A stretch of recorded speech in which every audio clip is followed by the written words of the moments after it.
I accepted the ranger position at Mackenzie Forest Station 3 days after my father's funeral. The salary was $42,000 annually, plus housing, a two-bedroom cabin at the north edge of the district. I needed the job. Dad's medical bills had gutted my savings, and the apartment lease in Portland was ending. The Forest Service interviewer, a woman named Hendricks, with gray hair pulled tight, asked if I had experience with isolation. I told her I'd grown up camping. She nodded once and slid the paperwork across her desk. The drive took 6 hours.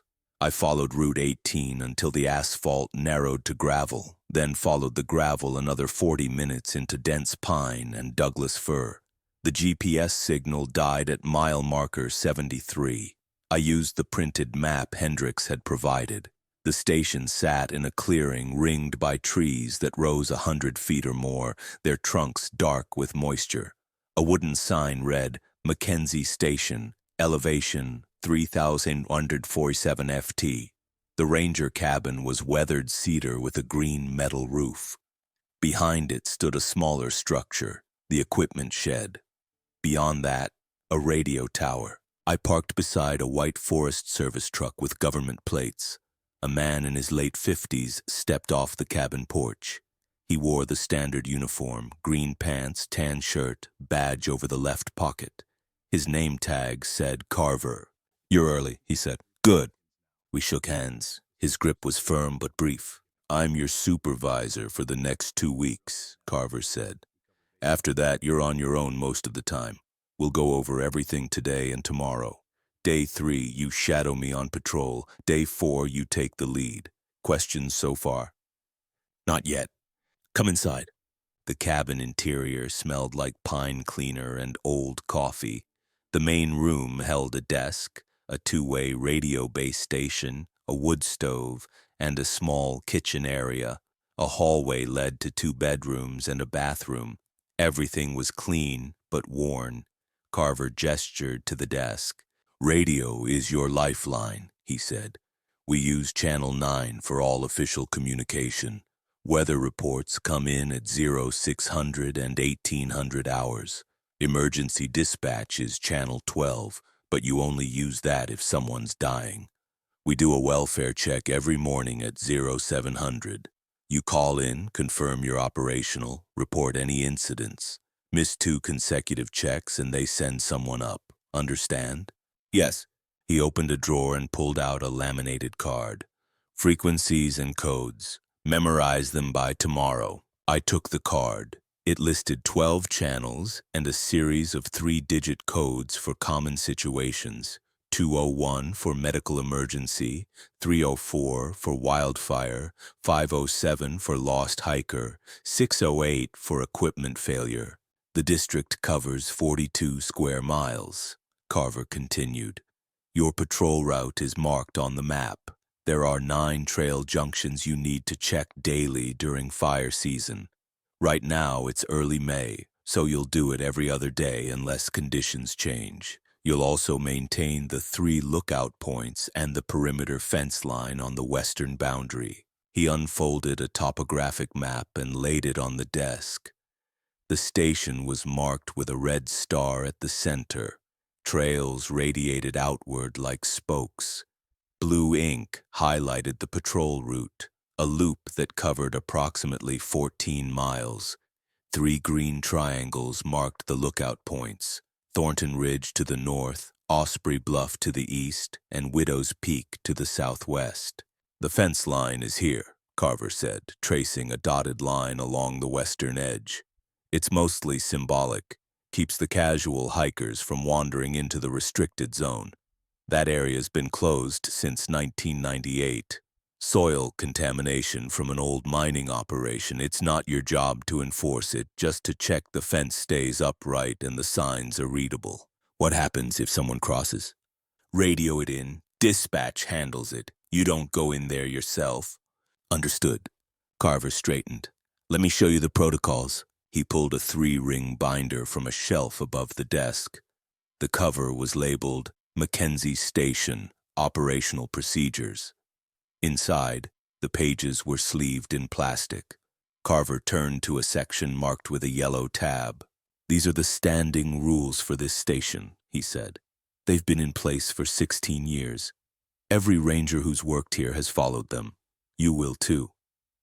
He slid the binder toward me. The page was titled Mandatory Operational Guidelines, Mackenzie Forest Station. Beneath it, a numbered list. 1. Conduct the daily perimeter walk at 0630 hours exactly. Do not begin early. Do not begin late. The route is cabin to equipment shed, shed to radio tower to western trail marker back to cabin. Count your steps. The total should be 412. If the count is different by more than 10 steps, return to the cabin and radio dispatch immediately. Do not complete the walk. 2. The equipment shed may only be entered between the hours of 0800 and 1700 hours. If you require tools or supplies outside this window, wait until the window opens. Do not enter the shed at night. 3. During patrols, if you encounter another person on the trail, greet them and verify their permit. If they cannot produce a permit, escort them back to the trailhead. If they refuse to leave, radio dispatch and wait with them until support arrives. Do not leave them alone on the trail. 4. If you encounter a person on the trail who greets you by your first name, respond politely, but do not stop. Do not ask how they know your name. Continue your patrol at normal pace. When you return to the cabin, log the encounter with time and location. Do not radio it in unless the person follows you. 5. Between the hours of 2200 and 0500 hours, do not open the cabin door for any reason unless you have initiated radio contact with dispatch and received clearance code 77 Alpha. This includes knocking, calls for help, or familiar voices. Wait until 0500 hours to investigate. 6. If you hear footsteps circling the cabin at night, do not look out the windows. Close all curtains if they are open. Remain in the main room or your bedroom. Continue normal activities.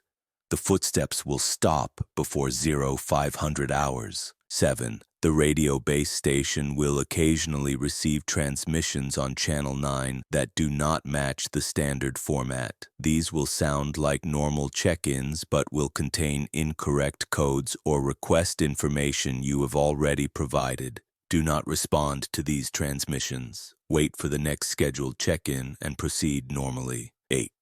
When patrolling, if you see an animal moving backward or in a repeated loop, do not approach it.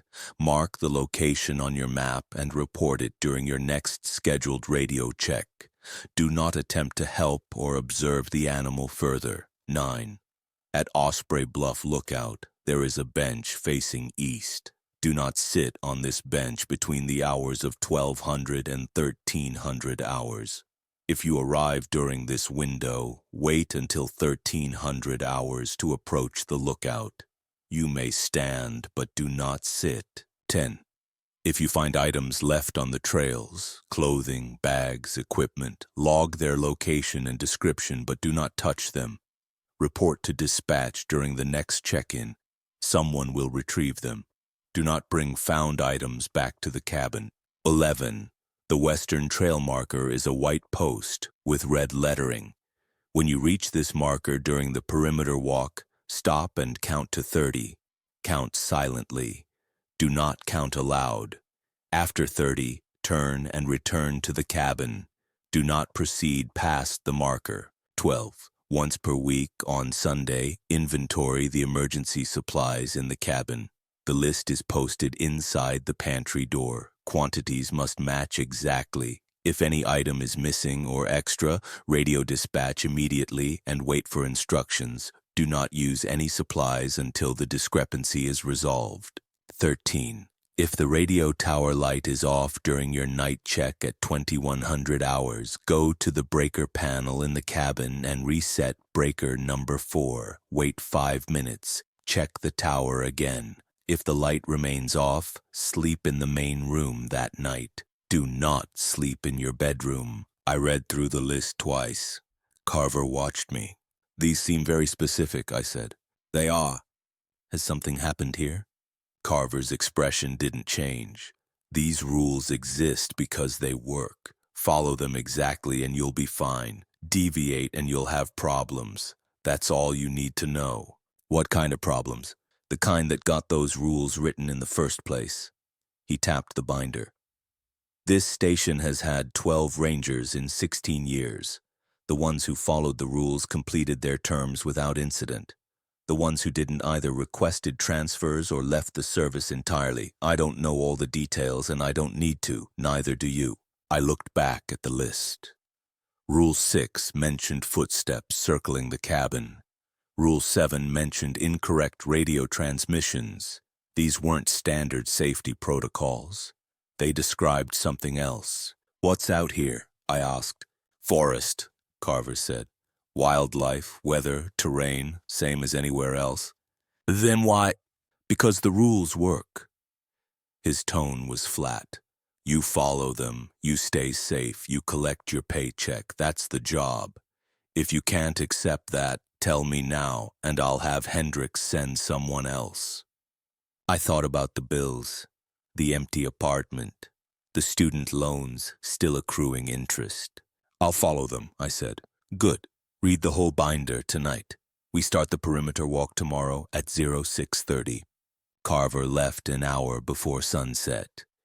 He drove the white truck down the gravel road until the trees swallowed the sound of the engine. I stood on the porch and watched the forest darken. The wind moved through the upper branches, but the air at ground level was still.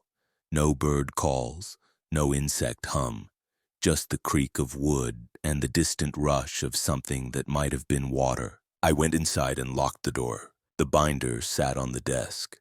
I made coffee and read through the entire contents. Most of it was standard: fire safety, first aid, wildlife encounter protocols, trail maintenance schedules. But the yellow-tabbed section, the one Carver had shown me, occupied 12 pages. The rules were repeated on the first page, followed by maps, logs from previous rangers, and several appendices. One appendix was titled Incident Response Addendums. It contained 6 additional rules, written in the same clinical style. 14. If you see a figure standing at the tree line during daylight hours, note the time and direction. Do not approach. Do not wave or call out. Continue your task. If the figure is still present after 15 minutes, return to the cabin and log the sighting. If it appears closer than before, radio dispatch immediately. 15. During the perimeter walk, if the equipment shed door is open when you know you left it closed, do not enter. Complete the walk and radio dispatch. Wait for instructions before approaching the shed again. 16.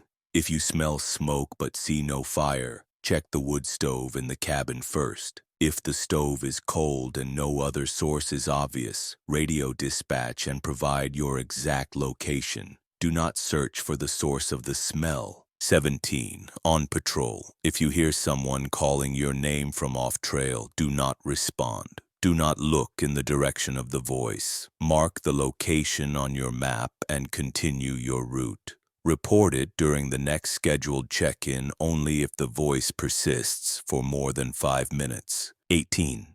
If the cabin lights flicker 3 times in succession between 2200 and 0500 hours, go to your bedroom, close the door, and remain there until 0500 hours. Do not investigate the cause. 19. If you encounter a hiker who asks for the current date, provide it. If they then ask what year it is, radio dispatch immediately and do not answer the question. Keep the hiker in sight until support arrives. I set the binder down. My coffee had gone cold. Outside, the darkness was complete. I checked the time, 8:14 in the evening. No footsteps yet, according to Rule 6. Those didn't start until 2200 hours, 10 o'clock. I walked through the cabin. The windows had thick curtains. I closed them all. The wood stove was cold. I checked the locks on both doors, front and back, secure. The radio base station glowed softly on the desk, tuned to channel 9. Static whispered from the speaker. I tried to sleep but couldn't. At 9:40, I gave up and sat at the desk. I read the previous ranger's logs. Most entries were mundane. Weather notes, trail conditions, routine maintenance. But every log contained at least one entry that aligned with the rules. March 4th, 0630 perimeter walk. Step count, 428. Return to cabin and radio dispatch per Rule 1. Advised to remain in cabin until 0800. No further action required. May 18. Patrol to Widow's Peak. Encountered hiker at junction of trails 4 and 6. Hiker greeted me by name, first name. Continued patrol per Rule 4. Logged encounter, no follow. September 22, 23:15 hours. Footsteps circling cabin, curtains already closed. Remained in main room. Footsteps ceased at 04:52 hours. The entries were matter of fact, no speculation, no fear, just compliance and continuation. At 10 o'clock exactly, I heard the footsteps. They started at the northwest corner of the cabin. A steady rhythm, boot on wood, then gravel, then wood again as they crossed the porch and descended the steps. The sound circled clockwise. I sat at the desk and kept my eyes on the binder. The curtains were closed. I did not look. The footsteps were heavy, deliberate. They matched the pace of someone on patrol. They passed the window behind me, rounded the corner, continued along the south wall. I counted 84 steps to complete one circuit. The circuit repeated. I opened the binder to a blank log page and wrote, May 7th, 2200 hours. Footsteps circling cabin. Curtains closed. Remaining in main room per Rule 6. The footsteps continued. I made a fresh pot of coffee and forced myself to drink it. I read the emergency supply list posted inside the pantry door. 12 flares, 6 D-cell batteries, 4 gallons of water, 3 boxes of waterproof matches, 2 emergency blankets, 1 first aid kit, 1 hand crank radio. I counted the items on the shelf. Everything matched. At 11, I brushed my teeth. The footsteps were still circling. At midnight, I sat on the couch and closed my eyes. At some point, I dozed. I woke to silence. The clock read 4:58. The footsteps had stopped. I sat up and listened. Wind in the trees.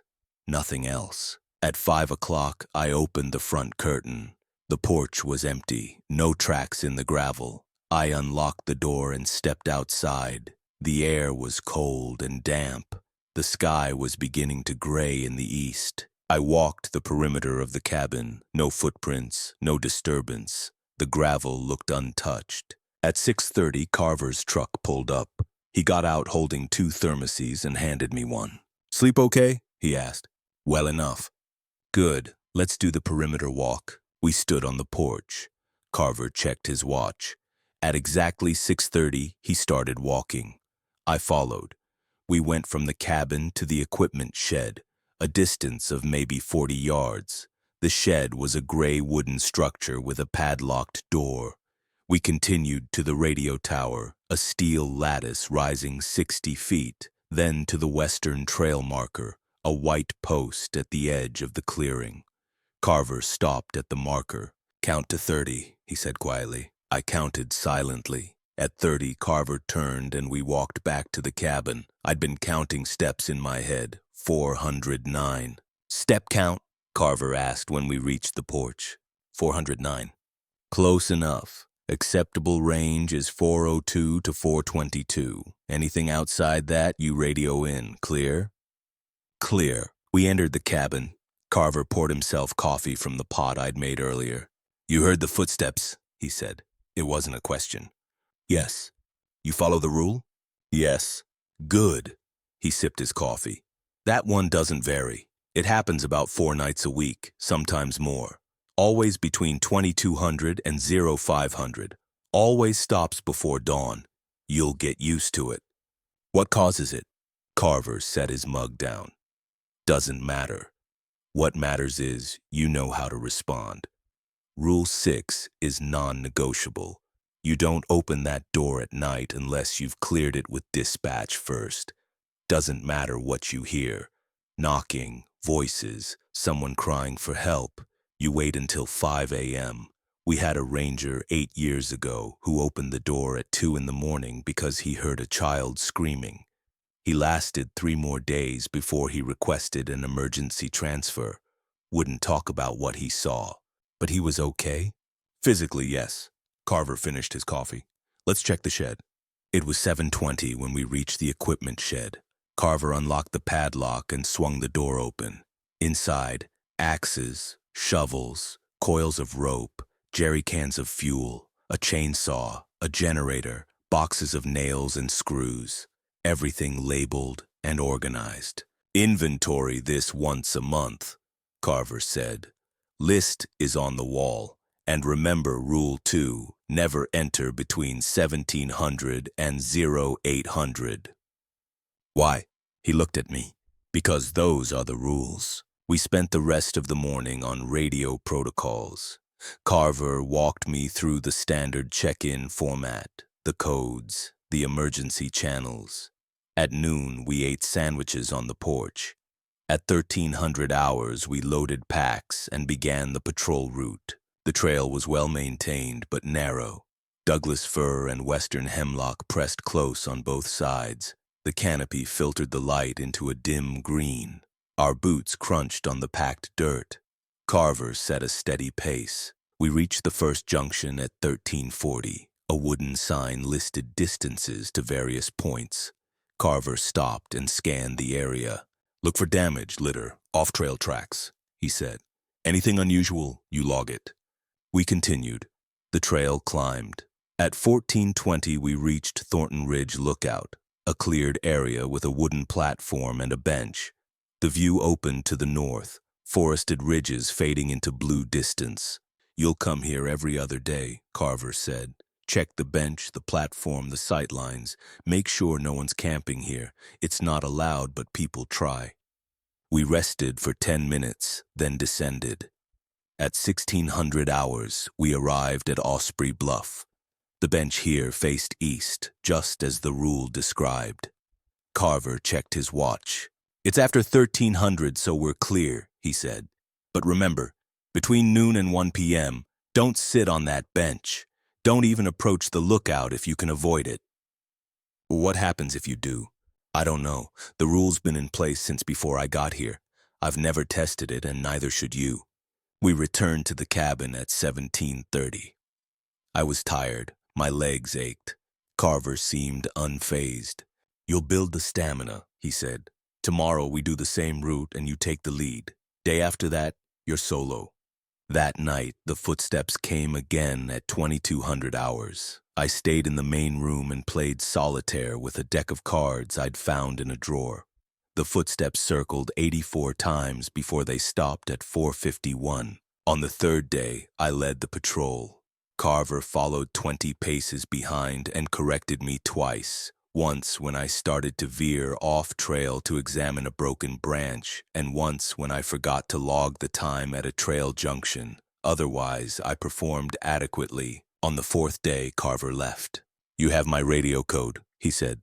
Weekly check-in is Sunday at 0700 hours. Anything urgent, you call dispatch. Anything non-urgent, you log it and report Sunday. Questions? No. You'll do fine. Just follow the rules. He drove away. I stood on the porch and watched the trees swallow the sound of his truck. Then I turned and looked at the cabin, the shed, the radio tower, the forest beyond. I was alone. The days developed a rhythm. I woke at 5:30, made coffee, ate a quick breakfast. At 6:30, I performed the perimeter walk. Step count was always between 409 and 415. At 7, I radioed the morning check-in. At 8, I reviewed the day's tasks, patrols every other day, maintenance on the off days, firewood splitting, fence line checks, radio tower inspections. I saw no one on the trails for the first week. The footsteps came 4 nights out of 7. I stopped reacting to them. I'd close the curtains at dusk, do my evening routine, sit at the desk, or lie in bed. The footsteps would circle. I'd count the circuit sometimes, never fewer than 70, never more than 90. They'd stop before dawn. On my first Sunday, I conducted the supply inventory. Everything matched the list. I radioed Carver at 7 a.m. and reported no incidents. All protocols followed. Station operational. Good. His voice crackled through the speaker. Keep it up. The second week, I encountered my first hiker. It was a Tuesday. I was 2 miles into the patrol route, approaching the junction of trails 3 and 5, when I saw him. Male, mid-30s, wearing a blue jacket and a gray backpack. He was standing off-trail, about 15 feet into the trees, facing away from me. "Excuse me," I called. He turned. His face was normal, beard, sunglasses, sunburned nose. He smiled. "Hey there. I'm the ranger for this area," I said. "Can I see your permit?"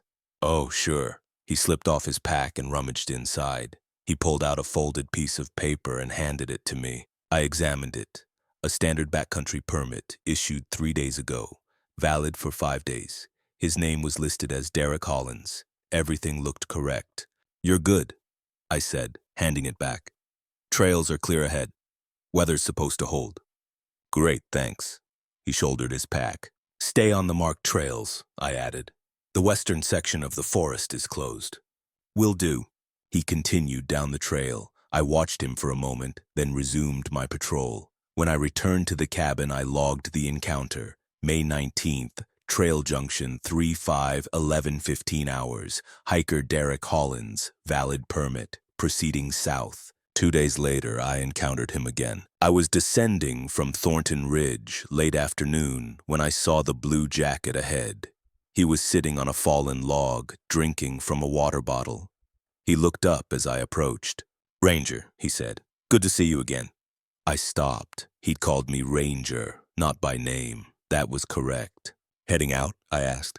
"Yeah, permit's up tomorrow. Just taking a break before the last push." He capped his water bottle. "Hey, what's your name? Feels weird not knowing." "I'm the Ranger," I said. "That's all you need." He laughed. "Fair enough. You guys take your job seriously up here." "We do." I continued past him. He didn't follow. When I reached the cabin, I logged the encounter. May 21st. Thornton Ridge descent, 1640 hours. Hiker Derek Hollins, same individual from May 19th. No issues. On May 23rd, I found the shirt. I was checking the fence line along the western boundary. The fence was chain link, 6 feet tall, topped with barbed wire. Signs every 50 yards. Closed area, no entry, soil contamination hazard. Most of the fence was in good condition, but I was documenting the spots where rust had taken hold. At one section, something was caught on the barbed wire. A shirt. Blue fabric. Torn. I stopped. Rule 10. If you find items left on the trails, clothing, bags, equipment, log their location and description, but do not touch them. I was at the fence line, not on a trail, but the spirit of the rule seemed applicable. I took out my notebook and wrote, May 23rd, western fence line, approximately 0.6 miles south of marker post 7. Blue shirt, torn, caught on barbed wire. Did not touch. I continued the fence check. When I returned to the cabin, I radioed dispatch. "Dispatch, this is Mackenzie Station, over." "Go ahead, Mackenzie." Reporting found item per protocol. Blue shirt, torn on western fence line. Coordinates are... I gave the GPS coordinates from my handheld unit. Requesting retrieval instructions, over. "Copy, Mackenzie, logged. Do not touch the item. Continue normal operations. Retrieval team will handle. Anything else?" "Negative, Mackenzie clear." I didn't think about the shirt again until 3 days later, when I saw Derek Hollins's picture on a missing persons bulletin. The bulletin came through on the radio printer, a piece of equipment I hadn't known existed until it whirred to life and spat out a single sheet of paper. The heading read, "Bolo, missing hiker, Mackenzie Forest District." Below was a photo. Derek Hollins, the man I'd encountered twice. The text stated he'd failed to check out at the trailhead on May 22nd. His vehicle was still parked there. Family had reported him missing on May 24th. I stared at the photo. I'd seen him on May 21st. He'd said his permit was up the next day. That matched. But if he'd failed to check out on the 22nd, where had he gone? And the shirt, blue like his jacket. I radioed dispatch. Dispatch, Mackenzie Station. I have information regarding the missing hiker bulletin, over. Go ahead, Mackenzie. I encountered the individual twice during patrols. First on May 19th at Trail Junction 3 and 5. Second on May 21st on Thornton Ridge Descent. Both times he appeared normal, had a valid permit. Last sighting was 1640 hours on the 21st, over. Copy, Mackenzie. Can you confirm his direction of travel? I checked my log. On May 21st, he was stationary, stated he was taking a break before heading out. I did not observe which direction he went after I passed. Understood. Search and rescue will be deployed. Continue normal operations. Report any further sightings immediately. Dispatch out. The search team arrived the next morning. 4 people in Forest Service uniforms, driving 2 trucks. They set up a base at the cabin and began grid searches. I provided my logs and maps. They asked detailed questions about Derek's appearance, his gear, his demeanor. I answered everything. The search ran for 3 days. They found nothing. No sign of Derek beyond the trailhead where his car was parked. On the 3rd day, the team leader, a woman named Santos, sat with me on the cabin porch. This forest is dense, she said. If someone goes off trail, they can disappear. We'll keep the case open, but active searching has to stop. We don't have the resources. I understand. You didn't notice anything unusual about him? I thought about the question. No. He seemed like a normal hiker. Santos nodded slowly. You filed a report about a shirt on the fence line. Yes. We checked that location. No shirt there. I looked at her. I saw it. May 23rd. It was caught on the barbed wire. I believe you saw something, Santos said carefully. But it's not there now. She left with her team that afternoon. I stood on the porch and watched them drive away. That night, the footsteps came at 2200 hours. I closed the curtains and sat at the desk. I didn't count the circuits. I tried to read but couldn't focus. At some point, I fell asleep in the chair. I woke at 4:56. The footsteps had stopped. The cabin was silent. I made coffee and waited for dawn. At 6:30, I did the perimeter walk. When I reached the western trail marker, I stopped and counted to 30. But this time, I looked past the marker, into the trees. The forest was dark, even in the early light. The trees stood close together. I couldn't see more than 20 or 30 feet. I turned and walked back to the cabin. Step count, 411. The incident with Derek Hollins faded into routine. I continued patrols, maintenance, check-ins. June arrived. The weather warmed. Hikers became more common. I checked permits, logged encounters, enforced regulations. Most people were compliant. A few grumbled about the western closure but respected it. On June 9th, I encountered someone who greeted me by name. I was at Osprey Bluff, conducting the routine check. It was 10:30 in the morning, well outside the restricted window. I was examining the bench when I heard footsteps on the trail. A woman emerged from the trees. She wore hiking boots, cargo pants, a white t-shirt. She had short dark hair and carried a small day pack. "Morning, David," she said. I stopped. She'd used my first name. I didn't recognize her. Rule 4. If you encounter a person on the trail who greets you by your first name, respond politely, but do not stop. Do not ask how they know your name. Continue your patrol at normal pace. "Morning," I said. I stepped away from the bench and started down the trail. "Wait," she called. "Don't you want to know how I know you?" I kept walking. My heart was beating faster, but I maintained a steady pace. "David, come on, it's me, Sarah." I didn't know anyone named Sarah. I continued down the trail. "I came all this way to see you." Her voice was fading behind me. I didn't look back. I counted my steps. At 200, I stopped and listened. Silence, no footsteps following. I waited another minute, then continued. When I reached the cabin, I logged the encounter. June 9th, Osprey Bluff, 10:30 hours. Female hiker, dark hair, white shirt. Greeted me by first name given as Sarah. Complied with Rule 4, no follow. I radioed it during the evening check-in, as the rule specified. Dispatch acknowledged and told me to report any further encounters. She appeared again 2 days later. I was on the trail between junctions 7 and 8, mid-afternoon. She stepped out from behind a tree about 20 yards ahead. Same clothes, same face. "David, please talk to me." I adjusted my pack and kept walking. She moved to block the trail. "I'm not leaving until you talk to me." I stopped 6 feet from her. "Ma'am, you need to step aside. You don't remember me, do you?" "Step aside, please. We were friends before you took this job, before your dad died." I felt something cold in my chest. She was using personal information. She was trying to make me engage. "Step aside," I repeated. "What are you afraid of?" I took a step to the left, intending to go around her. She mirrored the movement. "The rules," she said. "They're scared you'll figure out what's really happening here." I stopped. "You've noticed the patterns, haven't you?" She continued. "The footsteps, the radio transmissions, the missing hiker, the shirt that disappeared." I didn't respond. "There's something in this forest, David. Something old. The rules don't protect you. They just keep you compliant. Keep you from asking questions." I looked past her down the trail. No one else visible. "I need to continue my patrol," I said.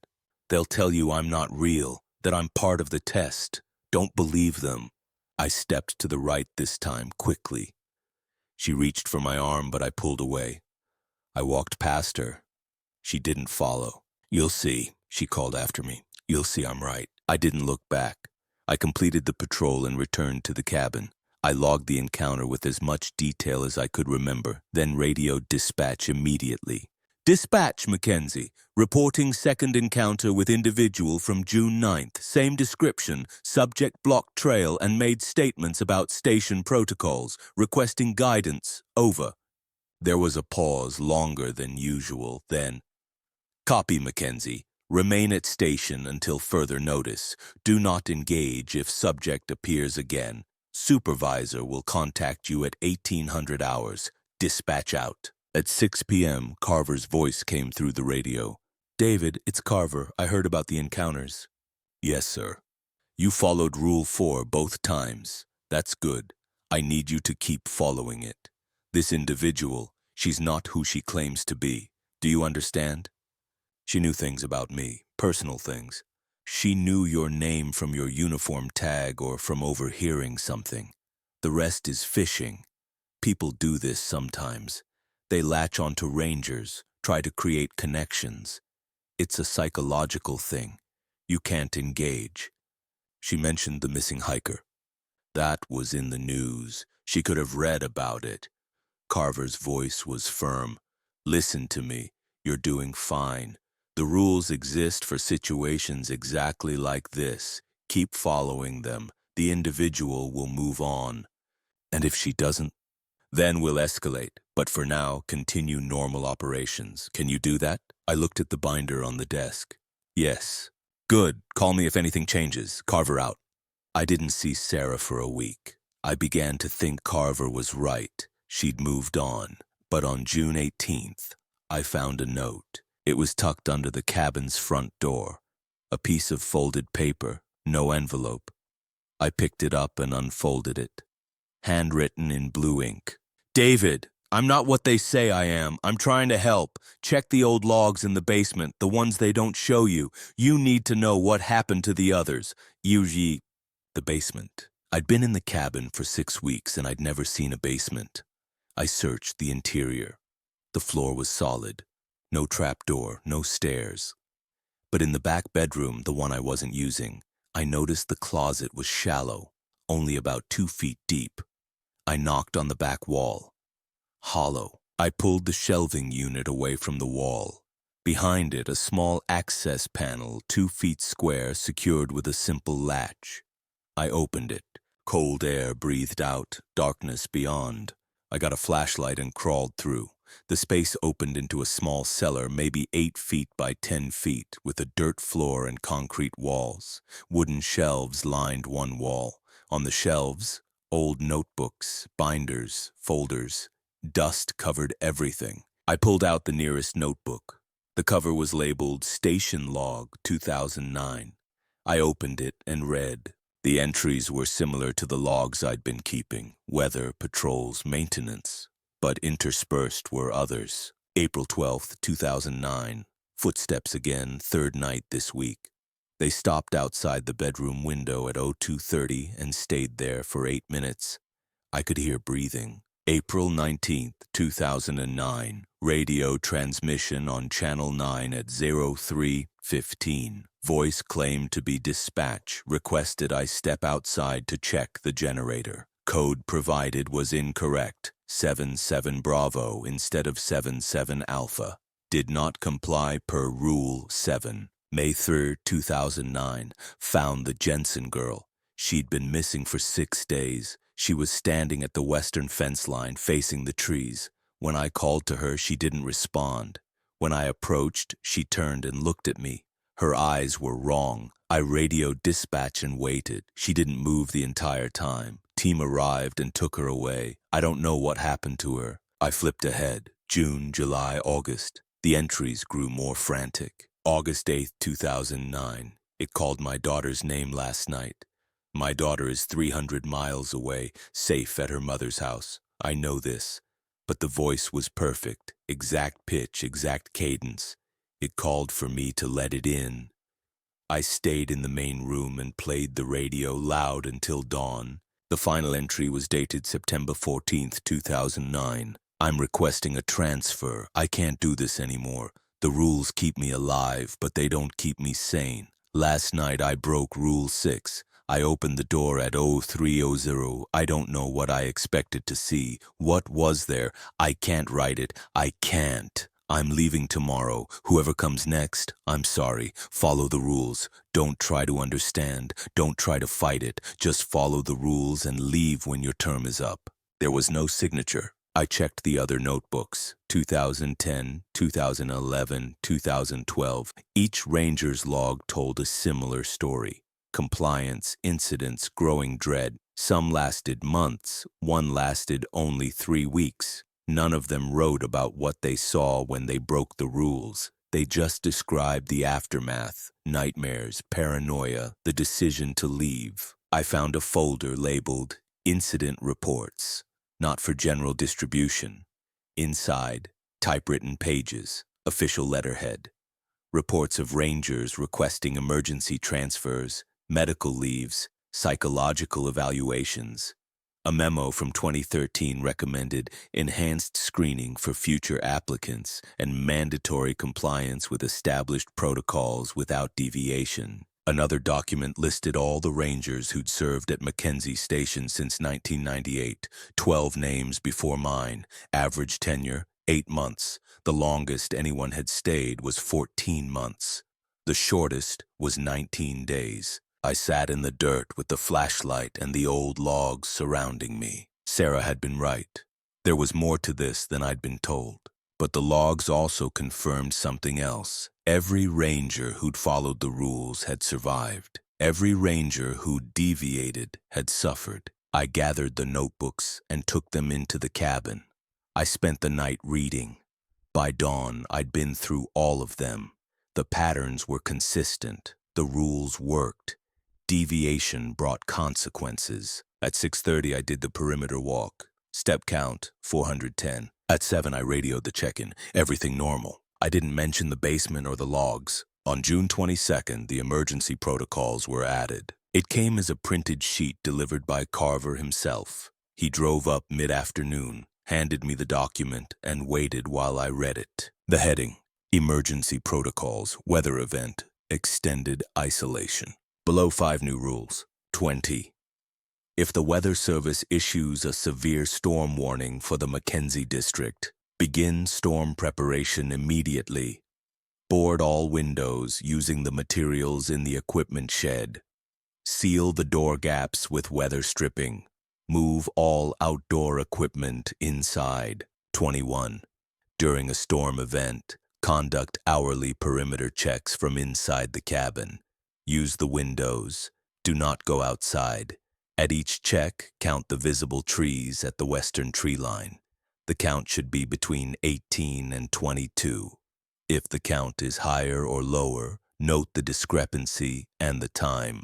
If 3 consecutive checks show incorrect counts, radio dispatch immediately. 22. If power is lost during a storm, do not use the backup generator until 0600 hours the following morning. Use the hand crank radio for communication. Use flashlights sparingly. Do not light the wood stove. 23. If you hear knocking during a storm, verify the pattern. Standard emergency knock is 3 sets of 3. Knock, knock, knock, pause, knock, knock, knock, pause, knock, knock, knock. Any other pattern should be ignored per Rule 5. Even the correct pattern requires radio clearance before opening. 24. After a storm event, do not exit the cabin until full daylight, no earlier than 0600 hours. Conduct a visual survey from the windows first. If the landscape appears unchanged, proceed with normal operations. If anything appears different, tree placement, trail visibility, structure positions, radio dispatch, and wait for instructions before exiting. Storm's coming, Carver said. Weather service says it'll hit tomorrow evening. Heavy rain, wind gusts up to 60 miles per hour. Could last 12 to 18 hours. I'll prepare. Good. You've got the protocols now. Follow them exactly. This is when things get complicated. He didn't elaborate. He got in his truck and left. I spent the rest of the day preparing. I pulled the plywood boards from the equipment shed and mounted them over the windows, securing them with the pre-drilled brackets. I brought in extra firewood, filled all available containers with water, charged the radio batteries. I moved the generator fuel inside. I checked and double-checked the emergency supplies. By evening, the cabin was secure. The boarded windows made the interior dark. I lit a kerosene lamp and reviewed the protocols. The storm hit at 2300 hours. Rain hammered the roof. Wind screamed through the trees. The cabin shook. I sat at the desk with the lamp and the radio and waited. At midnight, I conducted the first perimeter check. I positioned myself at the front window, boarded, but with a 1-inch gap at the top where I could see out. I counted the trees at the western tree line. 19. I logged it. June 23rd, 0000 hours. Perimeter check. Tree count. 19. Within acceptable range. At 1 a.m., I checked again. 21 trees. At 2 a.m., 18. At 3 a.m., 25. I stopped. 25 was outside the range. I checked again, carefully. I counted each trunk visible in the dim light. 25. I logged it and waited. At 4 a.m., I checked 27 trees. 2 consecutive counts outside the range. I moved to the radio. Dispatch, Mackenzie Station. Emergency check per protocol 21, over. Static. The storm was interfering. Dispatch, Mackenzie, do you copy? More static than a break. Copy. Weather interference. Say again. Tree count outside acceptable range. 2 consecutive checks, counts of 25 and 27, requesting instructions, over. Long pause. Static waves. Then, copy count discrepancy. Maintain position. Do not. Outside. Repeat. Do not. The signal dissolved into noise. I tried for 5 minutes to re-establish contact. Nothing. At 5 a.m., I checked the tree count. 31. 3 consecutive incorrect counts, but I'd already tried to radio dispatch. I'd followed the protocol as far as I could. I sat in the dark cabin and listened to the storm. The wind seemed to be forming patterns, not quite words, but rhythms that suggested words. The rain on the roof sounded like footsteps. At 5:45, the knocking started. 3 sets of 3. Knock, knock, knock. Pause. Knock, knock, knock. Pause. Knock, knock, knock. The correct pattern. I went to the radio and tried again. Dispatch, Mackenzie. Requesting clearance code for emergency entry. Standard knock pattern confirmed. Requesting 77 Alpha, over. Static. The knocking repeated, 3 sets of 3. Rule 23 required radio clearance even for the correct pattern. I didn't have clearance. I stayed seated. "Ranger, please." A voice through the door, male, strained. "I'm hurt. I need help." I didn't respond. "Please, I fell on the trail. I think my leg is broken. I saw the light." There was no light visible from outside. The windows were boarded. "I'm going to die out here if you don't help me." I looked at the clock. 5:53. Dawn was at 6:06 according to my calculations. The knocking came again, 3 sets of 3, then, "Code 77 Alpha, that's the code, right? I heard you on the radio, 77 Alpha, let me in." Rule 5. Do not open the cabin door for any reason unless you have initiated radio contact with dispatch and received clearance code 77 Alpha. I had initiated contact, but I had not received clearance. The voice outside was providing the code itself. "Please," the voice sobbed. "Please, I'm bleeding. I can't feel my leg." I sat motionless. The voice continued for 11 more minutes. It begged, cried, screamed. It accused me of being a murderer. It promised to report me. It described injuries in vivid detail. At 6:04, it stopped. At 6:06, I checked the tree count, 19. At 6:15, in full daylight, I unboarded the front window and looked out. No one there, no blood, no tracks in the mud. The storm had passed. The sky was clearing. I waited until 6:30, then opened the door and conducted the perimeter walk. Everything appeared normal. The gravel was churned by rain, but showed no footprints except where I'd walked the previous morning.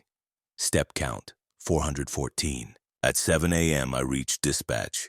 "Mackenzie, this is dispatch. We lost contact with you during the storm. Confirm status, over." "Mackenzie operational. Storm protocols followed. No entry granted. Station secure, over." "Copy, Mackenzie. Good work. Resume normal operations. Dispatch out." I sat on the porch as the sun rose higher. The forest steamed in the new warmth. Birds were calling, the first I'd heard in days. I thought about the voice at the door, the desperation in it, the detail. I went inside and added a note to my log. If it had been real, I would have let someone die. Then I crossed it out. The rules were clear. I'd followed them. That was the job. July brought heat and fire season. I patrolled daily now, checking for smoke, documenting lightning strikes, maintaining fire breaks.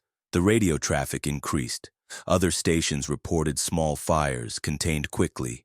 Mackenzie District remained clear. I saw Sarah once more on July 12th. I was descending from Widow's Peak, late afternoon. She was sitting on a rock beside the trail. When she saw me, she stood.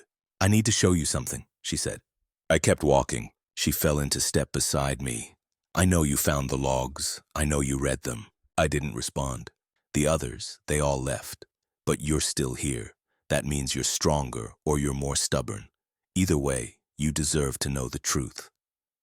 "Step away," I said. "There's a place past the western marker, a clearing. That's where it lives. That's the source." I stopped. Not because I wanted to listen, but because we'd reached a junction and I needed to log the time and location. "It's been here longer than the forest," Sarah said. "The mining operation found it in 1997. They tried to contain it. Failed. That's why they closed the area. The contamination story is a lie." I wrote in my log, July 12th, Trail Junction 9, 10, 16, 40 hours. The rules keep you alive by keeping you separate from it, but they also keep you feeding it. Every ranger who follows the protocols, who hears the footsteps, who sees the figures, you're all part of the pattern. You're sustaining it. "I'm done listening," I said. "Then just look. Come with me past the marker, 5 minutes. You'll see I'm telling the truth." "No." "David." "My name is Ranger, that's all." I started walking. She didn't follow this time. When I reached the cabin, I logged the encounter and radioed it in. Dispatch acknowledged. No further guidance provided. That night, the footsteps circled 92 times. I counted everyone. On July 19th, I found the deer. I was checking the fence line. Quarter-mile south of marker post 9, I saw it through the chain link. A mule deer, standing in the restricted zone. It was facing the fence. facing me. It took a step backward, then another, walking backward, perfectly balanced, its eyes never leaving me. Rule 8. When patrolling, if you see an animal moving backward or in a repeated loop, do not approach it. Mark the location and report it during your next scheduled radio check. I marked the location on my map and continued the fence check. When I returned to the cabin, I radioed it in as per protocol. Dispatch acknowledged and said Wildlife Services would be notified. But 3 days later, during the next fence check, the deer was still there. Same location, still walking backward. It had moved perhaps 10 feet in 72 hours, but it was moving. I didn't approach. I logged it and reported it. On July 26th, I received an amended version of Rule 8 via radio printer. The new version read, 8A. When patrolling, if you see an animal moving backward or in a repeated loop, do not approach it. Mark the location and report it during your next scheduled radio check. If the same animal appears in multiple locations, or if its behavior continues for more than 7 days, conduct observation from minimum safe distance, 100 yards, and report detailed description. Do not attempt capture or contact. The deer was still there on July 27th, still walking backward. I observed from 100 yards as instructed. It never paused, never stopped, just slow, careful steps in reverse, deeper into the restricted zone. I documented everything and radioed it in. On July 30th, the deer was gone. I searched the fence line for half a mile in each direction. No sign of it.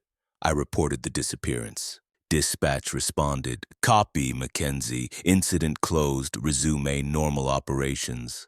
I stood at the fence and looked into the restricted zone. The trees were dense. The understory was thick with ferns and salal.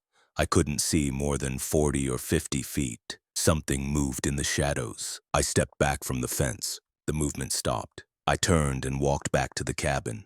I didn't run. I didn't look over my shoulder. But I counted my steps, and when I reached the cabin, the count was wrong. It should have been 820 from that section of fence. I'd counted 943. I didn't report the discrepancy. August was the longest month. The heat persisted. Fire danger stayed high. I patrolled daily and maintained constant vigilance. Hikers were common. I checked dozens of permits, turned back several groups attempting to enter the restricted zone, assisted with one minor medical issue, a turned ankle at Osprey Bluff. The footsteps came every night now, sometimes twice, once at the usual time, and again around 4 a.m., faster circuits with irregular rhythms. The radio delivered strange transmissions 3 times in August. Each time the voice was almost correct, almost dispatch, almost the right codes. I didn't respond to any of them. On August 17th, I received a new set of amendments. The sheet was titled, Supplementary Protocols, Extended Observation Period. 6 new rules. 25. If you observe lights in the forest at night that do not correspond to known trails or structures, note the time and location but do not investigate. Lights that move in straight lines or perfect circles are normal wildlife reflection. Lights that move in patterns or respond to your observation should be reported. 26. During patrols, if you find a trail junction sign that shows distances different from your map, photograph the sign and report it. Do not adjust your route based on the new distances. Continue using your map. 27. If the step count on your perimeter walk is wrong 3 consecutive days, conduct a daytime calibration. Walk the route during daylight hours and count each step carefully, marking every 50th step with a physical marker, stone, stick. Compare the calibrated count to your normal count. Report any discrepancy over 50 steps. 28. If you hear your own voice from outside the cabin, do not respond and do not investigate. This is a known acoustic phenomenon related to temperature inversions. Log the time and duration. 29. When conducting supply inventory, if you find an item that is not on the list, do not use it and do not remove it from the cabin. Photograph it, log its appearance, and radio dispatch. Wait for instructions before touching it. 30. If the radio tower light fails and resetting the breaker does not restore it, spend that night in the main room per Rule 13. Additionally, place a line of salt across the threshold of your bedroom door before dark. Do not step over this line until 0600 hours. I read through the amendments twice. Then I filed them in the binder. That same day, late afternoon, I heard my voice. I was sitting on the porch, reviewing the day's logs. The sun was low, but still an hour from setting. From somewhere in the trees to the south, I heard, "Hello? Is anyone there?" My voice, my exact inflection. I set down the logbook and listened. "Hello, I need help." It was coming from approximately 200 yards out, near the trailhead for the Widow's Peak route. "Please, if anyone can hear me, I'm lost." Rule 28. Do not respond. Do not investigate. I went inside the cabin and closed the door. The voice continued for 37 minutes. It called for help, described being injured, claimed to have seen the cabin. It knew details, the color of my truck, the name on my uniform tag. At dusk it stopped. I logged it. August 17th, 1830 to 1907 hours. Voice phenomenon per Rule 28. South tree line, approximately 200 yards. No response given. On August 29th, I found the item. It was Sunday, inventory day. I was checking the pantry when I saw it on the top shelf, a small wooden box, maybe 4 inches square. It wasn't on the inventory list. Rule 29 applied. I didn't touch it. I photographed it with the Polaroid camera from the equipment shed. I logged its appearance and radioed dispatch. "Dispatch, Mackenzie. Reporting anomalous item per Rule 29 over." "Copy, Mackenzie. Describe the item." Small wooden box, appears hand-carved dark wood. Dimensions approximately 4 by 4 by 2 inches. Located on top shelf of pantry. Not on inventory list. No markings visible. Over. Copy description. Do not touch or open the item. Photograph and leave in place. Retrieval team will be dispatched. Estimated arrival 48 hours. Confirm you can secure the area until then. Over. Confirmed over. Mackenzie, additional instruction. Do not enter the pantry unnecessarily until retrieval is complete. Use emergency supplies from the equipment shed if needed. Acknowledge. Over.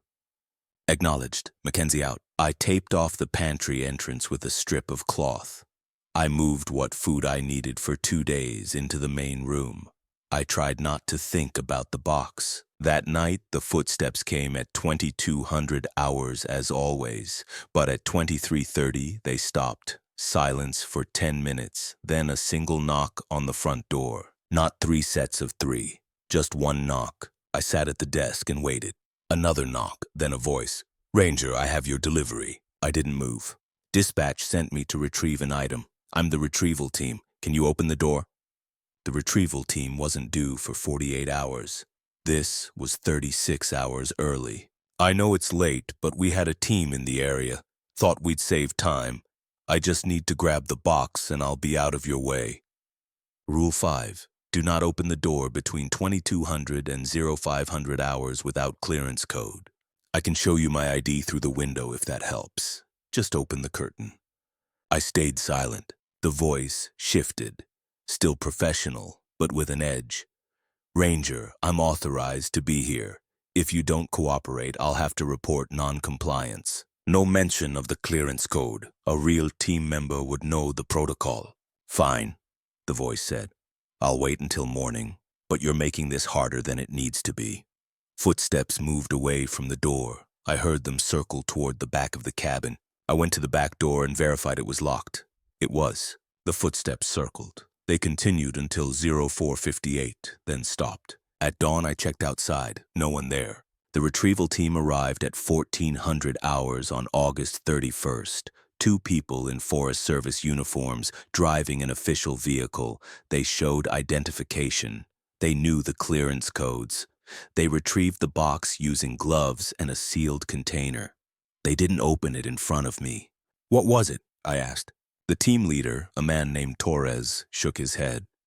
"Above your clearance, Ranger. Just know you did the right thing calling it in." They left within 20 minutes. I cleaned the pantry and restocked it. I tried to forget about the box, but that night I dreamed about it. In the dream, I opened it. Inside was a photograph of the cabin taken from the western tree line. In the photograph, someone was standing on the porch. Me. But I was facing away, looking at the trees, and in the trees there were dozens of figures, all standing perfectly still, all watching. I woke at 3 a.m. to the sound of footsteps. September brought the first rain since the storm in June. The forest shifted from dry gold to wet green.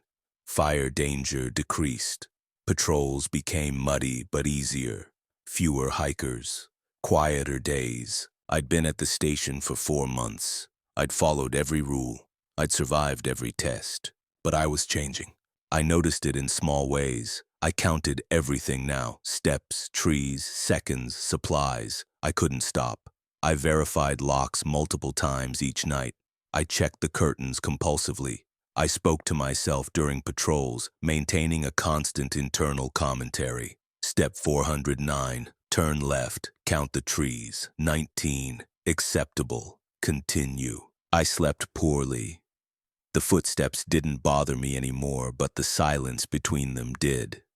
I'd lie awake waiting for them to start, and when they didn't, I'd wonder if something had changed, if the patterns were breaking. I stopped calling Carver during the Sunday check-ins. I kept the reports brief, status operational, no incidents, continuing protocols. He didn't push for more. On September 14th, I found the message carved into the trail. It was at Junction 5 in the dirt beside the trail marker. Fresh, cut within the last few hours. Letters 2 inches high. Count again. I photographed it and radioed it in.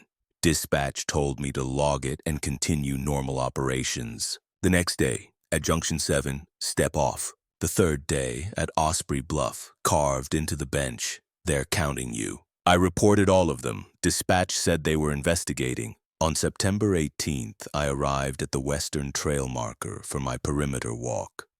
Someone had moved it. Instead of being at the edge of the clearing, it was 15 feet deeper into the trees. I stopped. This was wrong. The marker had been in the same location for every perimeter walk I'd done. 4 months, 120 walks. It had never moved. Rule 11. When you reach the Western Trail marker during the perimeter walk, stop and count to 30. But the marker had moved. Was this still the marker? Or was the old location the marker and this post was something else? I checked my watch. I'd started the walk at 0630 exactly. I was standing where the marker should be. But the marker was now 15 feet away. I made a decision. I walked to where the marker had always been, the old position. I stopped and counted to 30. Then I turned and walked back to the cabin. Step count, 411. I logged it. September 18th. Perimeter walk.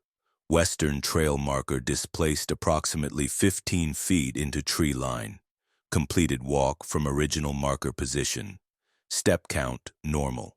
I radioed it during the morning check-in. Dispatch said they'd send someone to reposition the marker, but the next morning it was back in its original position. I hadn't heard any vehicle. No one had radioed to confirm the fix. I completed the walk normally. Step count, 412. On September 23rd, I received new emergency protocols. The sheet was hand-delivered by Carver himself. He arrived unannounced at 0900 hours. "We need to talk," he said. We sat at the desk. He looked older than I remembered. Tired. "You're doing well," he said. "Better than most. 4 months is longer than average." "Okay, but I need to ask you something, and I need you to be honest. Are you thinking about breaking the rules?" I looked at him. "No. The messages you've been finding, the moved marker, these are tests. You understand that, right?" "I don't understand anything about this place." Carver nodded slowly. "That's actually the right answer.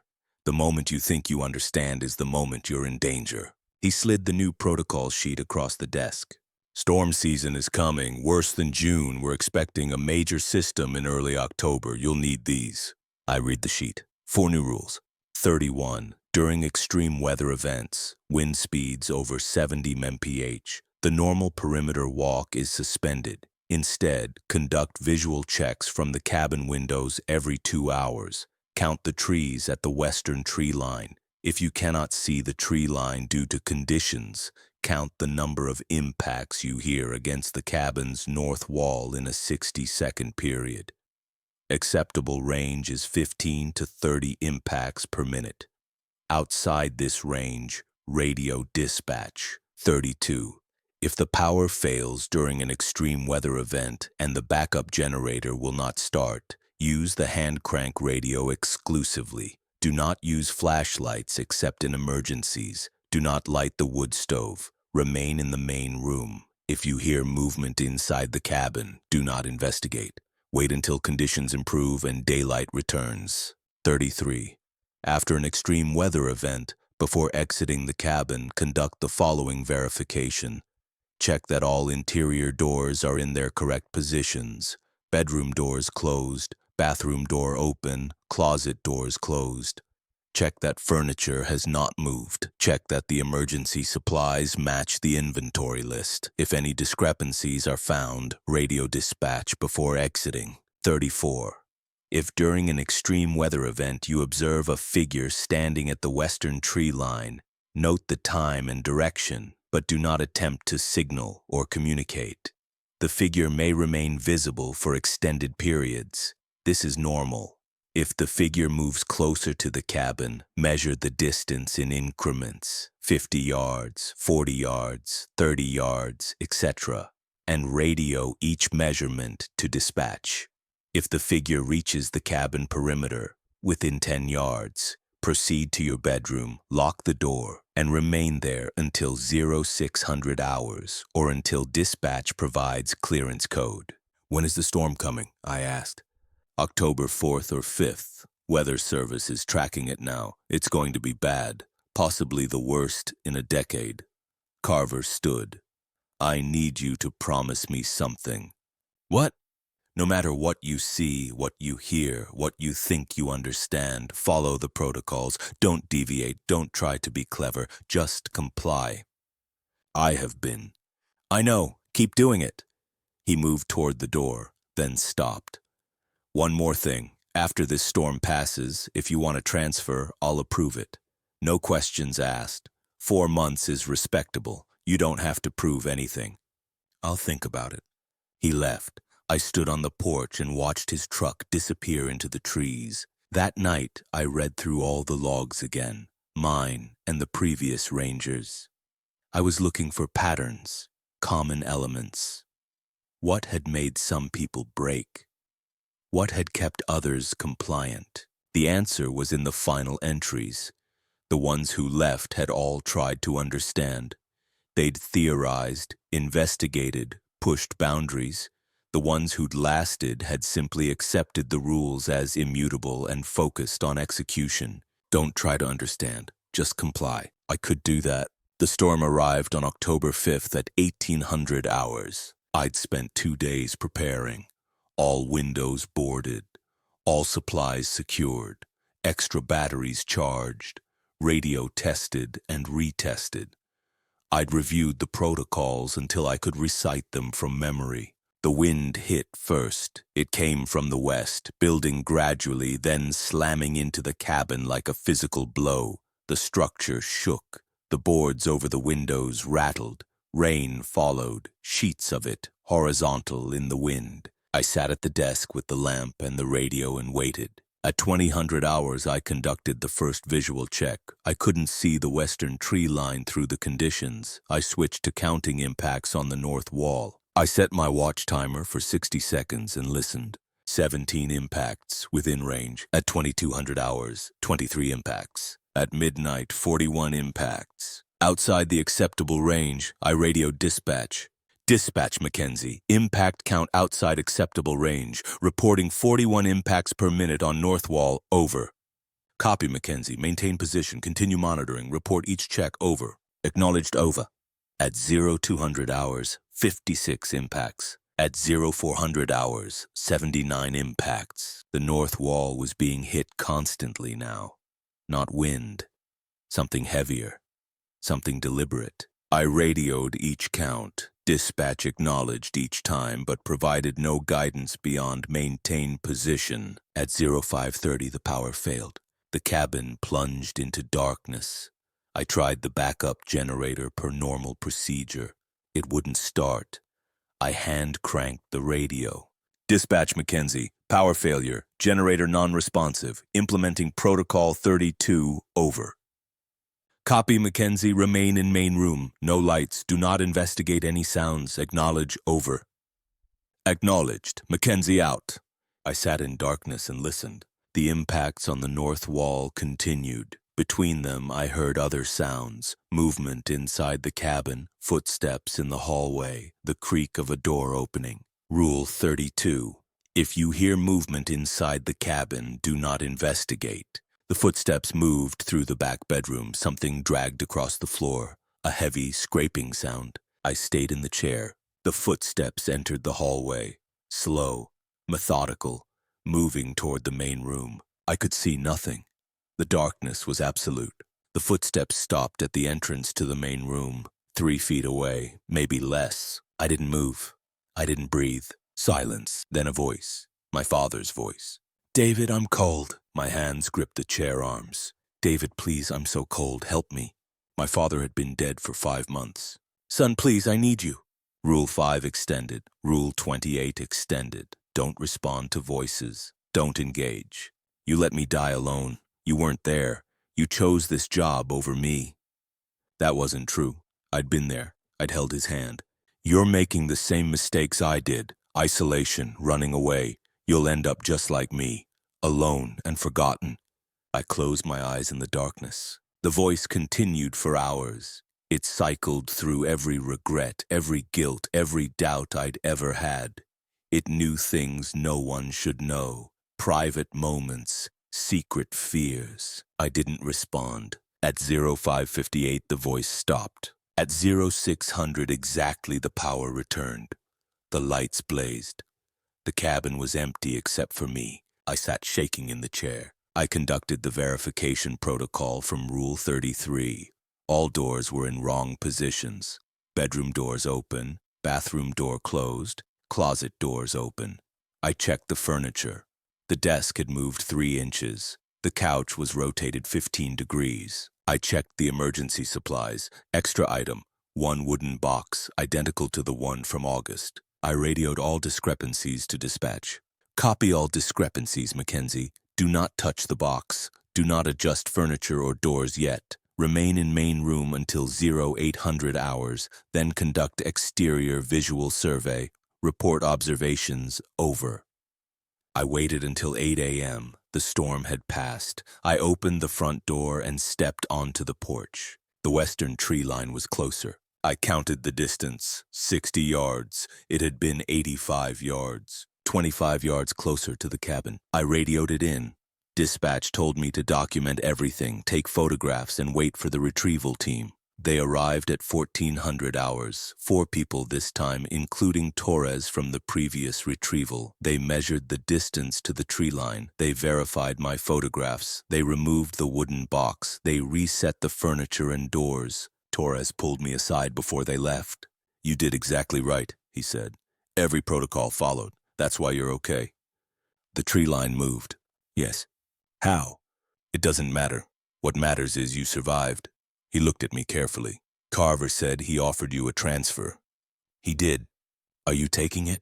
I thought about the voice in the darkness, my father's voice, the hours of psychological precision. No, I said, I'm staying. Torres nodded. Then remember this. It will keep testing you. It will find new ways.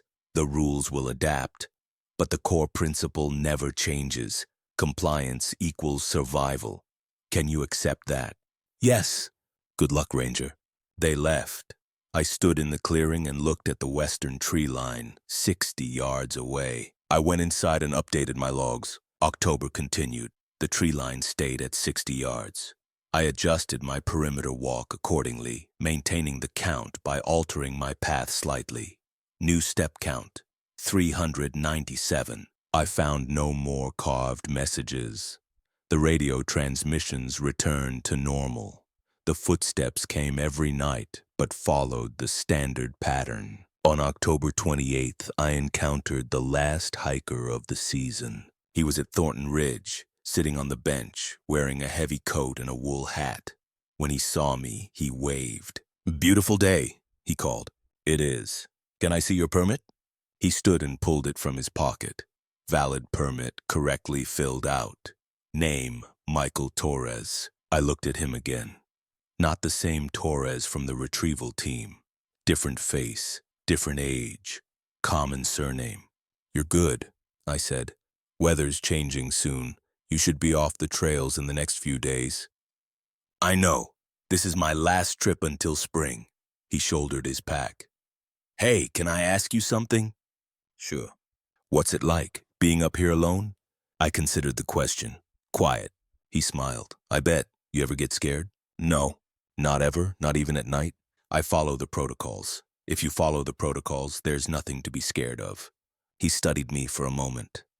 "That's a good attitude. I hope it stays that way for you." He continued down the trail. I watched him go.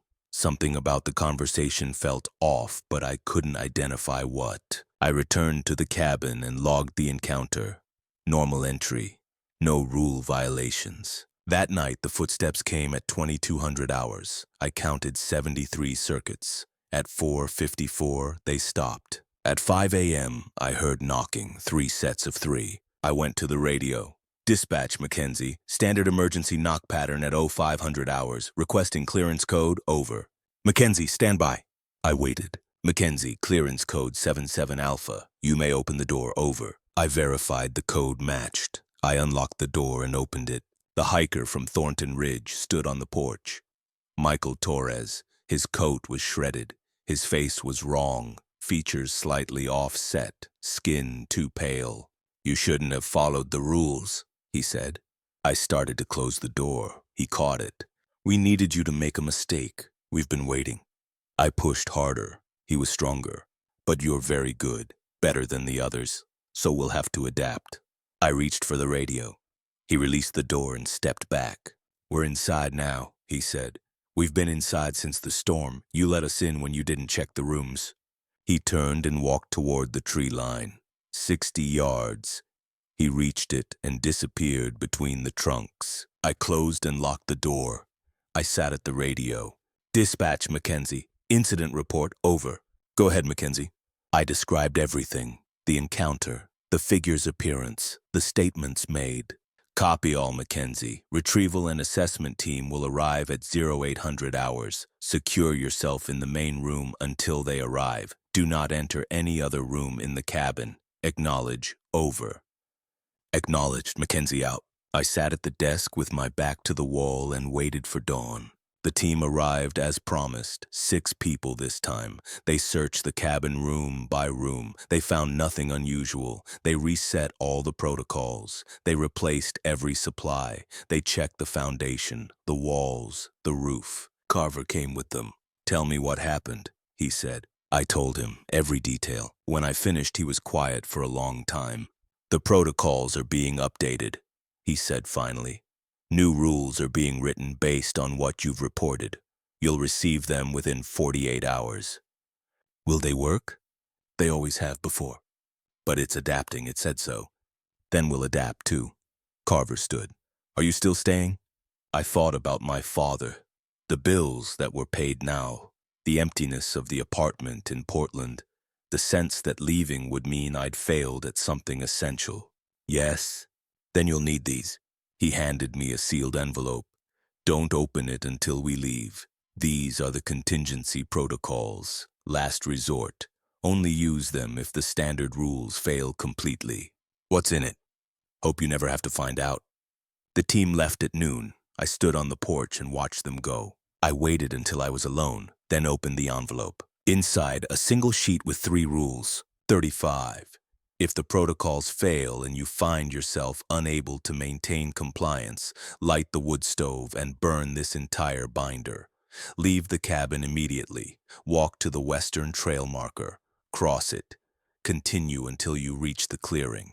You'll know it when you see it. Wait there. 36. If the cabin itself becomes compromised, doors won't lock, windows won't stay boarded, rooms change positions, do not attempt to stay. Take the hand crank radio and emergency supplies and relocate to the equipment shed. Secure yourself inside. Use the radio to call for extraction. Do not return to the cabin under any circumstances. 37. If you encounter your own body, do not touch it. Do not speak to it. Do not acknowledge it in any way. Leave the immediate area and radio dispatch with code Omega Null. Extraction team will arrive within 6 hours. Hide until they do. I read the rules 3 times. Then I filed them in the binder and tried not to think about what circumstances would require their use. November began cold. The first snow fell on November 3rd. Light accumulation, melting by afternoon. The trails became slippery but passable. I saw no one. No hikers, no figures, no Sarah. The forest was empty except for me and whatever watched from the tree line. The footsteps continued nightly. The radio delivered false transmissions twice a week. I ignored all of them. On November 7th, I received the new protocols. 10 additional rules, all addressing the specific elements of my October encounter. 38. After any breach event, unauthorized entry, protocol failure, extended contact with anomalous entity, conduct a full cabin audit. Check every room, closet, and storage space for items that do not belong. Photograph all discrepancies. Do not touch or remove items until retrieval team processes them. 39. If an entity provides information about inside or letting in, disregard this information. The protocols prevent unauthorized entry. Statements to the contrary are attempts at psychological manipulation. Maintain compliance. 40. If you encounter an individual who shares a name with authorized personnel, retrieval team, dispatch operators, supervisors, verify identity through radio confirmation before any interaction. Request confirming details only you and authorized personnel would know. 41. After darkness falls, verify hourly that all doors and windows remain secured. Do not simply check locks, physically test each barrier, log each verification. If any barrier has been compromised despite being locked, radio dispatch immediately and relocate to the secondary secure location, equipment shed. 42. If footsteps inside the cabin occur during daylight hours, this constitutes a breach event. Evacuate immediately to the equipment shed. Radio dispatch. Wait for extraction team. Do not re-enter the cabin alone. 43. Keep a personal item, photograph, letter, object of significance in the main room. Check it daily. If the item has been moved, altered, or replaced, radio dispatch immediately. This indicates interior manipulation. 44. If you observe your own vehicle moving or repositioning without your action, do not approach it. This indicates probable entity manipulation. Radio dispatch and remain in the cabin until support arrives. 45. During any interaction with an anomalous entity, do not answer questions about the protocols, about dispatch procedures, or about other personnel. Provide no information. If pressed, state only, I follow the operational guidelines. Repeat as necessary. 46. If you find documents, logs, or notes that you did not write but appear to be in your handwriting, do not read them. Collect them in a sealed container. Radio dispatch and wait for retrieval team. 47. If the cleared area around the cabin shows evidence of new structures, paths, or markers that were not present during your last perimeter walk, document them photographically, but do not investigate. Maintain standard patrol routes. Report to dispatch. I integrated the new rules into my routine. The protocols were becoming extensive now, 47 separate rules, each requiring attention and compliance. But the structure was comforting. As long as I had rules to follow, I had a purpose. On November 15th, I found evidence of Rule 47. During the dawn perimeter walk, I noticed a path. It led from the south side of the clearing into the trees, a clear trail where none had existed before. The ground was worn, the vegetation trampled. I photographed it but didn't investigate. When I returned to the cabin, I logged it and radioed dispatch. Copy, Mackenzie. Do not use the path. Continue standard routes only. Assessment team will investigate. Estimated arrival 72 hours, over. The path remained visible for 3 days. On November 18th, the assessment team arrived. They examined the path, took samples, measured distances. I didn't ask what they found. Before they left, the team leader, a woman I hadn't met before named Dr. Reeves, asked to speak with me privately. "You've been here 7 months," she said. "Yes." "That's longer than any ranger has stayed in the past 6 years. Do you know why you've lasted?" "I follow the rules." "Yes, but it's more than that. Most rangers follow the rules out of fear. You follow them out of, what, duty? Habit?" I thought about it. "Necessity." "Interesting." She made a note. "Do you feel safe here?" "As long as I follow the protocols, yes. But the protocols keep expanding. At some point, they'll become unmanageable. What happens then?" "I'll manage." She studied me. "You're not curious about what's happening here?" "No. Not at all." "Curiosity breaks rules. I'm not curious." She smiled slightly. "That's the right answer. Keep thinking like that and you'll be fine." After they left, I conducted my evening routine. Curtains closed, doors locked, supplies verified, radio tuned to Channel 9. At 2200 hours, the footsteps came. I counted. 83 circuits. At 4:59, they stopped. I made coffee and waited for dawn. December arrived with heavy snow, 16 inches in 2 days. The trails became impassable. Patrols were suspended.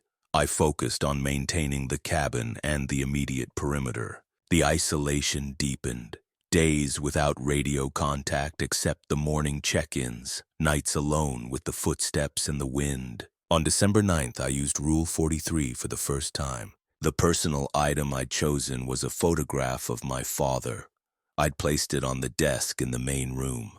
I checked it every morning as part of my routine. On December 9th, the photograph was face down. I hadn't moved it. I radioed dispatch immediately.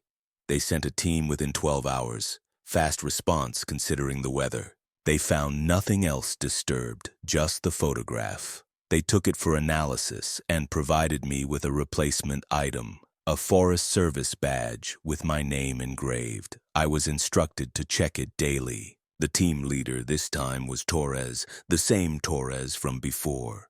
"It's testing again," he said. "Seeing how responsive you are to small changes.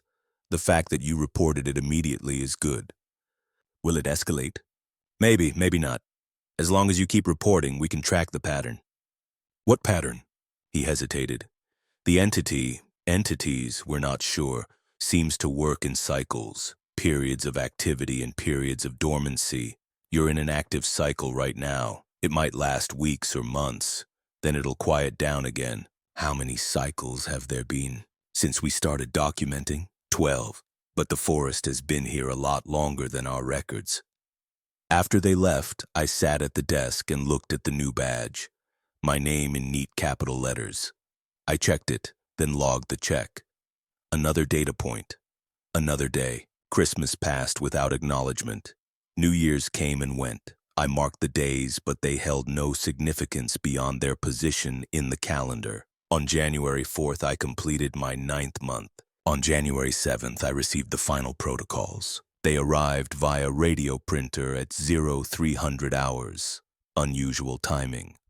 The heading, Critical Protocols, Extraction Scenarios. 5 rules, 48. If at any point you believe you have died, radio dispatch immediately with code Omega Null. Do not assume you are dead without verification. Dispatch will confirm your status. 49. If the sun does not rise by 0800 hours, remain in the cabin. Do not investigate. Radio dispatch every hour. Continue until dawn occurs or until extraction team arrives. 50. If you see multiple versions of yourself performing the perimeter walk, do not interfere. Complete your own walk at the scheduled time. Log the observation. Do not interact with the duplicates. 51. If dispatch does not respond to 3 consecutive check-ins, assume communication failure. Use the hand crank radio. Try all channels. If no response after 24 hours, implement evacuation per contingency protocol 36. 52. If you reach the end of your contracted term and no relief ranger arrives, continue operations indefinitely. Follow all protocols. Dispatch will send relief when possible. Do not abandon the station. I read Rule 52 3 times. Continue operations indefinitely. My contract was for 1 year. I'd signed it in May. That meant I had 4 months remaining, but Rule 52 implied I might be here longer. I filed the new protocols and went back to bed. I didn't sleep. On January 15th, I saw the duplicates. I was conducting the perimeter walk at 0630. Step count was normal. When I reached the radio tower, I saw him, me, walking the same route but 50 yards ahead. Same uniform, same posture, same pace. I stopped. The duplicate didn't stop. It continued to the Western Trail marker, stopped, counted to 30, turned, and walked back toward the cabin. We were going to intersect. I stayed frozen at the radio tower. The duplicate approached. 20 yards, 15, 10. It passed within 5 feet of me. It didn't look at me. Its eyes were focused ahead. Its expression was blank. It continued toward the cabin. I watched it reach the porch and disappear inside. I completed my walk. Step count, 412. When I entered the cabin, it was empty. I logged the encounter per Rule 50. That night, I saw it again through the gap in the boarded window. It was standing at the western tree line, 60 yards away. It stood there from 2300 hours until 0400 hours without moving. I logged every observation. On January 23rd, the sun didn't rise. I woke at 5:30 as always, made coffee. At 6, I checked outside, still dark. At 7, still dark.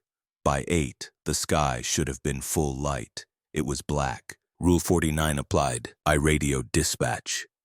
Dispatch, Mackenzie, implementing Protocol 49. Dawn has not occurred. Remaining in cabin, over.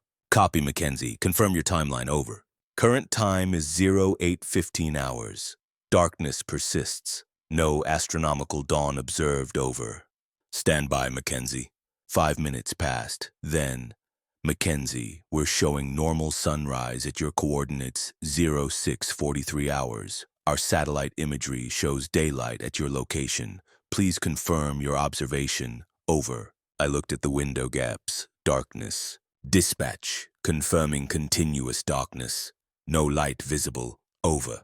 Another pause. Copy, Mackenzie. Remain in position. Do not use artificial light. Continue hourly check-ins. Support team is being mobilized. Over. I sat in the dark cabin and waited. At 0900 hours, still dark. At 1000 hours, still dark. At 1100 hours, a faint gray appeared in the east. At 11:30, the sun rose. I radioed the update.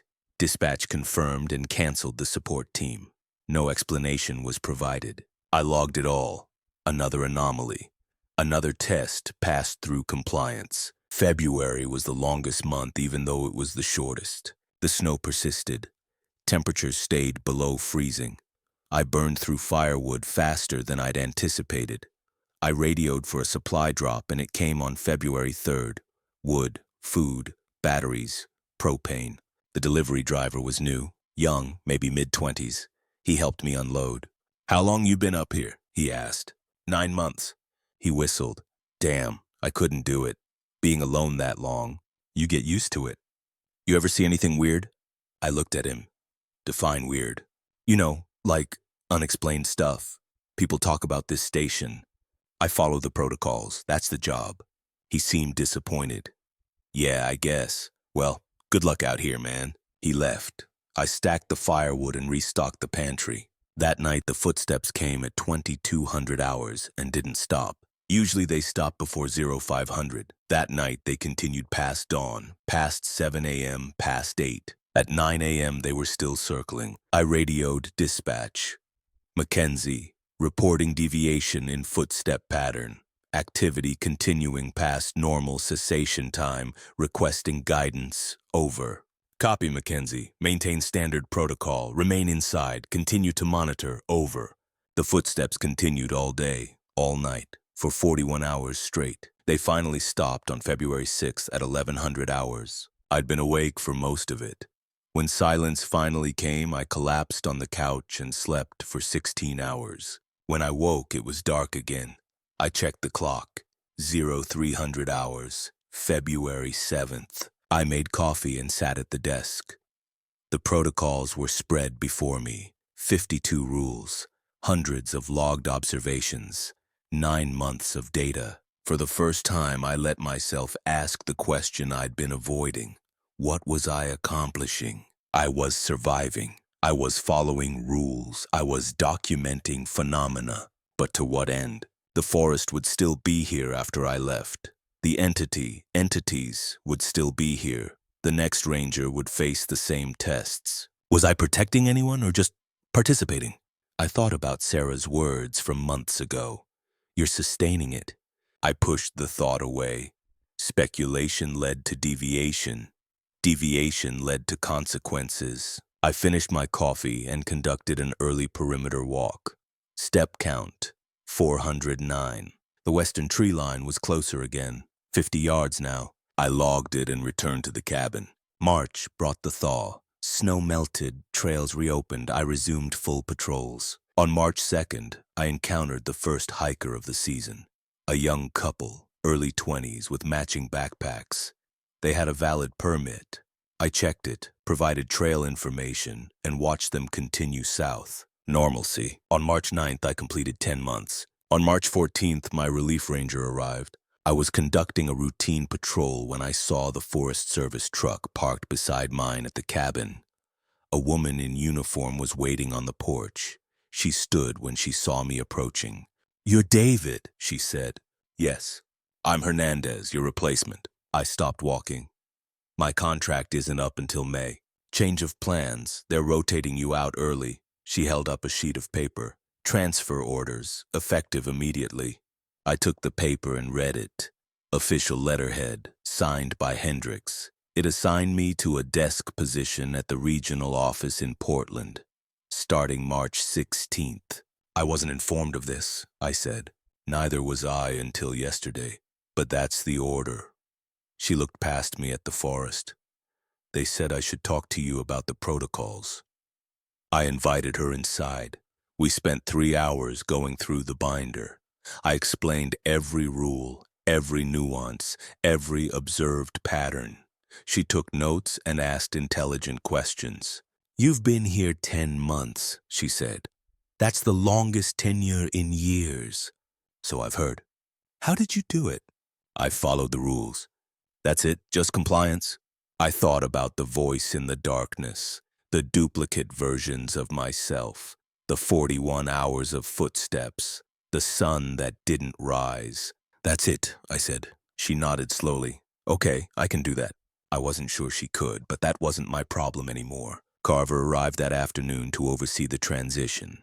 He walked the perimeter with Hernandez while I packed my belongings. 2 duffel bags, a box of logs and photographs. Everything else stayed. At 1600 hours, I conducted my final perimeter walk. Hernandez walked with me. Step count, 411. I showed her where to stop at the western trail marker, how to count to 30 silently. When we returned to the cabin, Carver was waiting. "You did good work here," he said. "Better than most." "Thank you. The desk job in Portland is real, but if you want to come back, to a station, I mean, let me know. You have the temperament for it." "I'll think about it." I loaded my truck. Hernandez watched from the porch. She looked small standing there, dwarfed by the trees and the weight of the protocols. I started the engine. Carver leaned in through the window. "One more thing," he said quietly. "The entity or entities, whatever you want to call them, they'll remember you. If you come back to this forest, they'll know. Just be aware of that." "I'm not coming back." "Good." I drove down the gravel road. In the mirror, I watched the cabin shrink and disappear behind the trees. 3 hours later, I was on the highway. 4 hours after that, I was in Portland. I checked into a hotel and slept for 14 hours. When I woke, I felt disoriented. The sounds were wrong. Traffic instead of wind. Voices instead of footsteps. The space was wrong. Walls too close. Ceiling too low. I got coffee from the lobby and sat in my room. I opened my laptop and checked my email. Dozens of messages. Welcome messages from the regional office. Benefits updates. Training schedules. I closed the laptop. I pulled out the binder. I'd taken it with me, against protocol probably, but Carver hadn't said I couldn't. I flipped to the back where I'd begun writing my own notes. I added a final entry. March 14th, departed Mackenzie Station. Total tenure, 10 months, 9 days. All protocols followed, 0 breaches. Status, operational. Relief Ranger, Hernandez. Continuity maintained. Recommendations for future Rangers. Trust the protocols completely. They are sufficient. Do not seek understanding. Compliance is not about comprehension. Count everything. Precision protects. The forest adapts, but the rules adapt faster. Stay current with updates. Isolation is temporary. The work matters. If you hear your father's voice in the darkness, do not answer. It is not him. I closed the binder. Outside the window, Portland gleamed in afternoon sun. Normal city, normal people, normal problems. I would report to the regional office on Monday. I would sit at a desk and file reports and attend meetings and live a normal life. But I knew something had changed. The forest had marked me. Not visibly, not physically, but in the precision with which I now counted steps. The way I verified locks twice, 3 times. The discomfort I felt in rooms with windows that didn't have curtains. I'd followed the rules and survived. But survival had a cost I was only beginning to understand. That night in the hotel room, I woke at 2200 hours to silence. No footsteps, just the hum of traffic and the distant wail of a siren. I lay awake until 0500 hours, counting seconds, waiting for a dawn I knew would come but couldn't quite believe in. When light finally broke through the curtains, I got up and made coffee and started preparing for whatever normal was supposed to mean now. But I kept the binder, and I kept counting. And every night before sleep, I verified the locks and closed the curtains and listened to the silence for patterns I hoped I would never hear again.